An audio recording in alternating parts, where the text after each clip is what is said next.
Olá e bem-vindo ou bem-vinda de volta ao Portuguese with Leo. Se é a tua primeira vez aqui, o meu nome é Leonardo e neste canal ensino o português europeu e hoje vamos responder às perguntas mais pesquisadas sobre Portugal. Portugal é um país pobre? Bom, começamos bem uma pergunta nada polémica. Será que Portugal é pobre? A resposta é depende. Depende do país ou países com os quais compararmos Portugal. Se olharmos para o ranking dos países do mundo por PIB per capita em paridade do poder de compra, vemos que Portugal está na posição 40. Por que é que estamos a usar esta tabela? Porque o PIB, Produto Interno Bruto, é a riqueza que um país produz. Per capita significa que estamos a calcular essa riqueza por habitante e a paridade do poder de compra significa que estamos a ajustar essa riqueza ao custo de vida nesse país. Ou seja, é a tabela que melhor nos indica a riqueza média de cada cidadão por país. Se compararmos Portugal com a União Europeia, por exemplo, então Portugal é um dos países mais pobres, ficando apenas à frente de alguns países que até aos anos 90 viveram sob o comunismo. Aliás, nesta tabela conseguimos ver o valor médio da União Europeia, que está na posição 28, e Portugal está abaixo da média. Mas à escala mundial, se compararmos Portugal com a maioria dos países no mundo, Portugal está dentro dos 25% mais ricos do mundo. Nesta tabela vemos que a média mundial está na posição 73 e Portugal está bem acima dessa média. Portanto, Portugal é pobre. Num contexto europeu, podemos dizer que Portugal é relativamente pobre, mas a nível mundial, Portugal não é pobre. Portugal é seguro. Segurança é connosco. Segundo o Índice de Paz Global, Portugal é o 7º país mais pacífico do mundo e, embora paz e segurança não signifiquem exatamente a mesma coisa, este índice é certamente um bom indicador. Por que é que Portugal é tão seguro? Para isso contribuem certamente muitos fatores, mas eu apontaria para a nossa posição geográfica periférica e a nossa relativa falta de importância à escala mundial. Somos um país pequeno, numa zona com pouco conflito internacional, por isso ninguém nos chateia. Mas o fator mais importante para a segurança é o crime, e Portugal é um país com muito pouco crime. Não sou especialista, não te sei dizer o porquê exato de termos tão pouco crime, mas suponho que possa estar relacionado com as políticas de descriminalização de drogas de 2001 e também com um aumento do turismo na década de 2010 que trouxe muito investimento e segurança para o país. E falemos sobre esse aumento de turismo. Nos últimos anos começaram a vir muitos turistas para Portugal. Talvez tu, que estás a ver este vídeo, sejas um deles. Estes turistas aterram no aeroporto, querem ligar-se à internet, mas não o podem fazer porque não têm um cartão SIM português ou europeu. Não se conseguem ligar à internet e, portanto, não conseguem chamar um Uber e ficam dependentes dos táxis. E certos taxistas gostam de ir por caminhos mais longos e assim estes pobres turistas perdem 1 hora e gastam uns 30 ou 40 euros desnecessariamente. E pensar que com apenas 8 desses 30 ou 40 euros é possível arranjar um cartão SIM virtual de 5 GB graças ao patrocinador do vídeo de hoje, a Saily. A Saily é um serviço de cartões SIM virtuais e eu vou contar-te uma história pessoal, uma burrice que eu cometi este verão para que percebas a utilidade da Saily. Em julho eu fui até à Noruega para ver o sol da meia-noite e no regresso fiz uma escala na Sérvia para poupar dinheiro.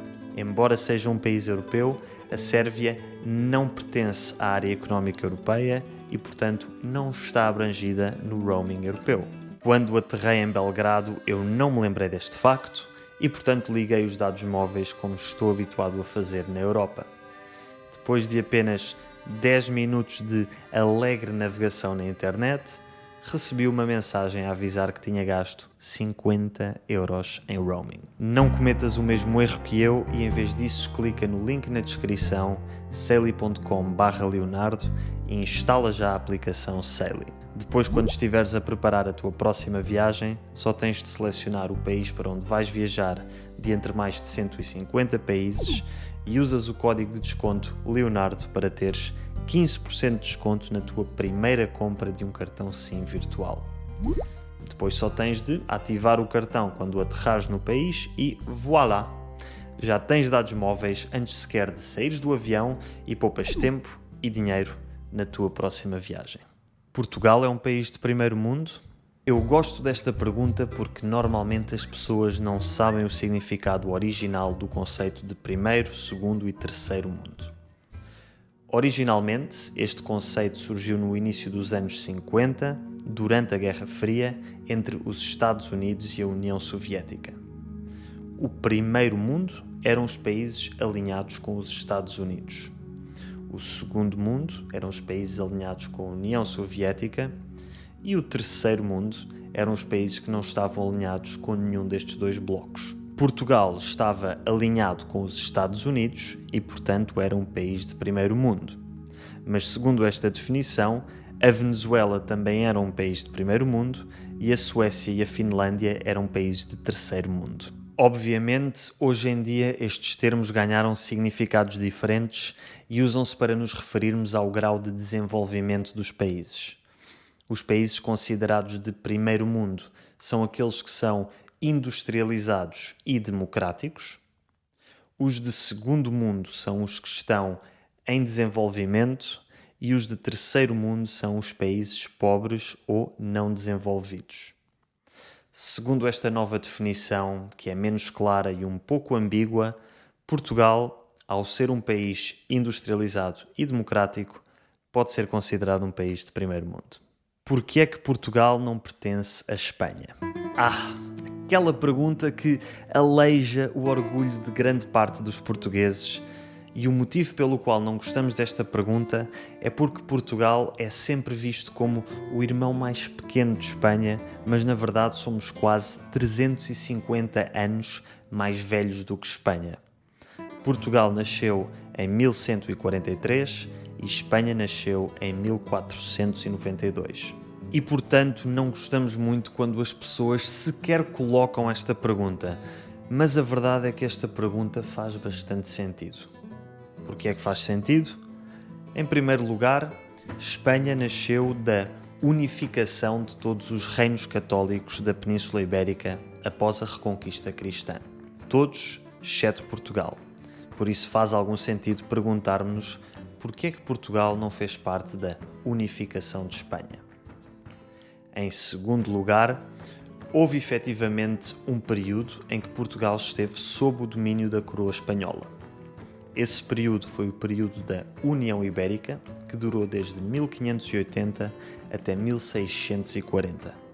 Por que é que a União Ibérica não continuou até aos dias de hoje? Comecemos pela primeira pergunta. Por que é que Portugal não fez parte da unificação de Espanha? Quando a Espanha se unificou em 1492, Portugal já tinha uma identidade nacional forte, com fronteiras bem definidas e até com territórios ultramarinos. Portugal já não era apenas outro reino cristão da Península Ibérica.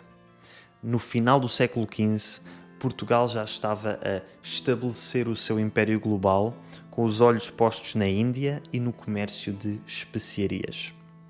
Ou seja, Portugal já era demasiado grande e poderoso e com muitas mais riquezas no horizonte para se deixar absorver pela recém-formada coroa espanhola. Quanto à segunda pergunta, por que é que a União Ibérica não se manteve até aos dias de hoje, tenho um vídeo dedicado a esse tema que podes encontrar aqui e na descrição. Agora vamos a algumas perguntas de resposta rápida. Qual é o fuso horário de Portugal? UTC-GMT, exceto nos Açores, onde é sempre 1 hora a menos. E no verão é 1 hora a mais. Qual é o indicativo de Portugal? Mais 351. Qual é o dia de Portugal? 10 de junho, que é o dia da morte de Luís de Camões. Tenho um vídeo sobre isso. Qual é o animal de Portugal? Aparentemente é o lobo ibérico, embora muitas pessoas também associem o galo a Portugal por causa da lenda do galo de Barcelos. mas o galo já é o animal nacional da França e, honestamente, um lobo é muito mais fixe do que um galo, por isso, lobo ibérico. O que é que Portugal exporta? Cortiça. A cortiça produz-se a partir da casca de uma árvore chamada sobreiro e Portugal é o maior exportador de cortiça do mundo, produzindo mais de 50% de toda a cortiça produzida no mundo. Portugal tem um rei? Não. Deixámos de ser uma monarquia em 1910 e eu falo sobre a implantação da República num dos meus primeiros vídeos. Porquê é que Portugal é conhecido? Cristiano Ronaldo. Não, Portugal é conhecido por muitas coisas como o fado, os azulejos, pratos como o bacalhau, sobremesas como o pastel de nata, praias maravilhosas, pioneiros das navegações europeias no século XV, mas sobretudo futebol e Cristiano Ronaldo. E por falar em futebol, quando é que Portugal ganhou o Euro? 2016. Quando é que Portugal ganhou o Mundial? Quando é que Portugal se juntou à União Europeia? Em 1986 e adotámos a moeda euro em 1999. Como é Portugal? Como é Portugal? Tenho um vídeo inteiro dedicado à divisão geográfica de Portugal e onde falo sobre cada um dos 18 distritos de Portugal, mais as 2 regiões autónomas. Podes vê-lo aqui e na descrição. Se quiseres partilhar mais algum facto interessante sobre Portugal ou sobre o teu país, deixa um comentário e vemo-nos no próximo vídeo.